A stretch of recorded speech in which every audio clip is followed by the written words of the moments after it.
大家好，我是 William， 欢迎收看我的频道。我们呢主要提供的是欧洲移民以及加勒比快速入籍项目，以及海外资产和身份规划的服务。如果你有这方面的需求我本身也提供付费咨询。由于最近咨询我关于出国的朋友非常多，今天的这期节目，我想跟大家好好介绍一下，现在疫情当下如何出国。今天我就将解决你这个痛点。在节目的最后，我会回答一个现在在网上讨论很多的问题。看完今天的节目，你一定会有所帮助。那么在疫情期间出国有一个大的原则，无必要不旅行这边我就不跟大家拢述了没有特殊情况，你就不要出国了如果你非要出国或者迫不得已要出国，一共分为这么几种情况。第一，就是在国外有学业，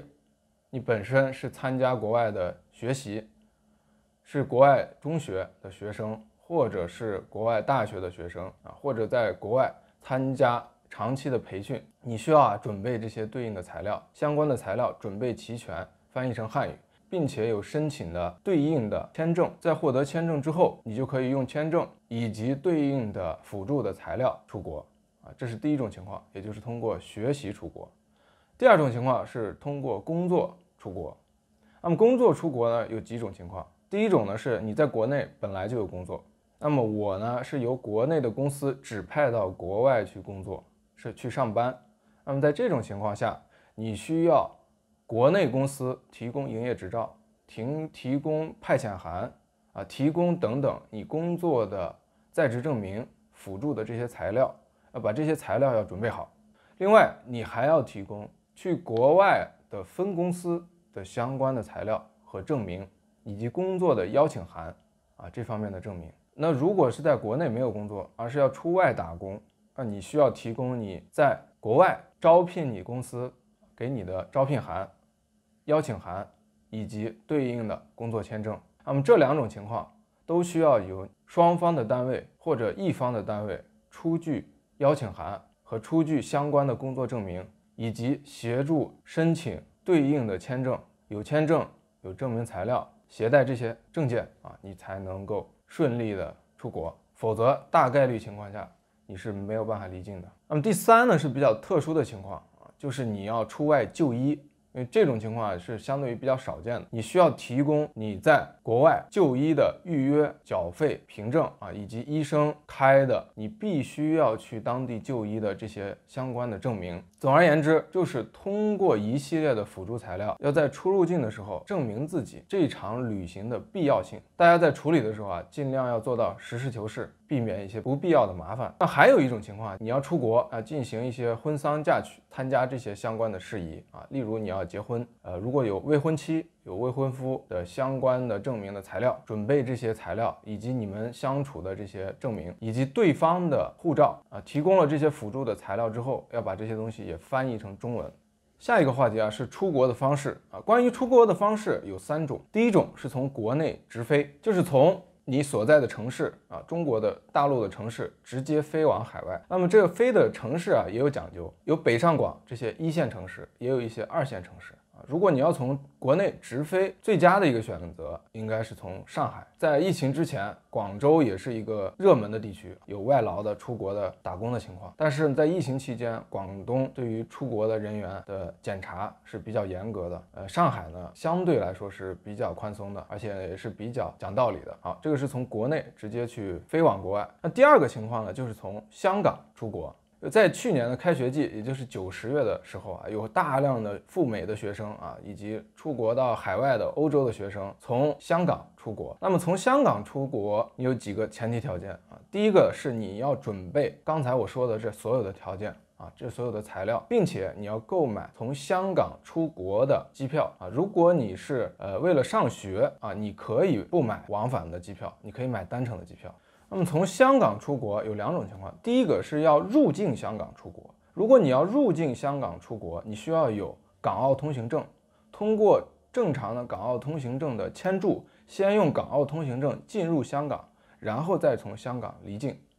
那么如果你选择不进入香港，那么你需要有从香港离境的国际的机票，那么从蛇口乘船直接抵达香港的国际机场。那么在不出境的情况下，直接办理登机的相关手续。第三种方式就是从澳门出境。那么从澳门出境，同样参考从香港出境的办法。如果你有国际的机票你可以选择直接从横琴这些的珠海的陆岸口径直接去澳门，从澳门离境。还有一种方式呢，就是你先用港澳通行证进入澳门，进入澳门之后再从澳门离境。大部分人如果你要选择出境，从澳门出国的可能性是较大的。以上是3种离境的方式。值得注意的是，如果你是短期的一些邀请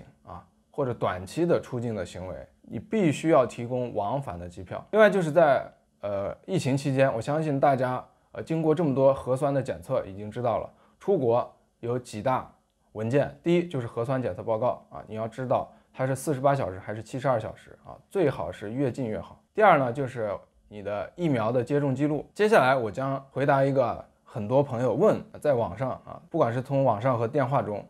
曾经问过我的一个问题，就是他在网络上看到一些人说现在已经不能再从香港和澳门出国了，如果从香港跟澳门出国就是非法的，回来的时候就会有大麻烦。大陆、香港、澳门在出入境方面的关系是什么？大陆、香港和澳门这3地来说，他们的出入境管理是单独管理。什么叫单独管理？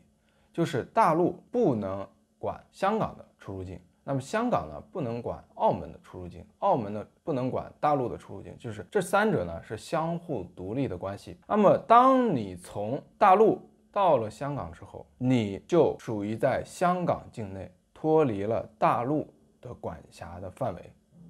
当你从大陆去了澳门之后，你就脱离了大陆的管辖范围，就进入了澳门的出入境的管辖范围。我们以澳门为例，如果你以旅游的形式进入澳门，最多呢不能停留7天。那么在7天之后，你需要离开澳门。那么出入境的管理，它是一个瞬间行为，它不是一个持续行为。如果你离开了大陆之后，你只要离开的这个瞬间，你就脱离了大陆的管辖范围，你就进入了澳门的管辖范围。那么你离开澳门之后，你就会脱离澳门的管辖范围。很多人说那如果我离开澳门之后，那么我理论上我在澳门我一个大陆的居民，我在澳门最多只能待7天。那么我离开澳门了之后，再返回大陆，如果超过7天，大陆入境的时候会不会有问题呢？答案是不会的。原因很简单，因为出入境的行为是一个持续行为呢，还是一个瞬间行为？它是一个瞬间行为。在任何一个国家，出入境的行为都是瞬间行为，之后你可以去其他的国家也就是说你已经离开了你所在国的管辖范围。离开了所在国的管辖范围之后，那么在合法的情况下，你可以去第2个国家、第3个国家、第4个国家，可以去任何国家。没有任何一个国家在出入境的时候，它会持续的来管理你几年的一个行为这是不可能的这个道理其实非常好理解包括在很多开学季大量的学生从香港、从澳门去欧美去上学因为香港跟澳门去飞欧美的机票价格非常的低廉因为在疫情期间从大陆直飞的机票非常贵，那很多朋友为了省钱，他都从香港跟澳门出国，这是非常正常的出国学习你可能是1年，也可能是2年，也可能疫情期间好几年都不回国下次回国也不知道是什么时候在回国的时候，我可能从香港回国，我也可能是从上海、北京任何一个城市回国。我希望通过今天的节目跟你梳理清楚了现在在疫情期间出国的原因和出国的理由是什么，以及出国的方式是什么，以及怎么样出国。如果你还不清楚，你可以联系我进行付费的咨询。那么在下一期节目我会从专业并且很独特的一个角度跟你好好分析一下加勒比这5国项目到底有什么区别，究竟该如何选择。订阅我的频道，不错过任何一期更新。我是威廉，我们下次节目再见。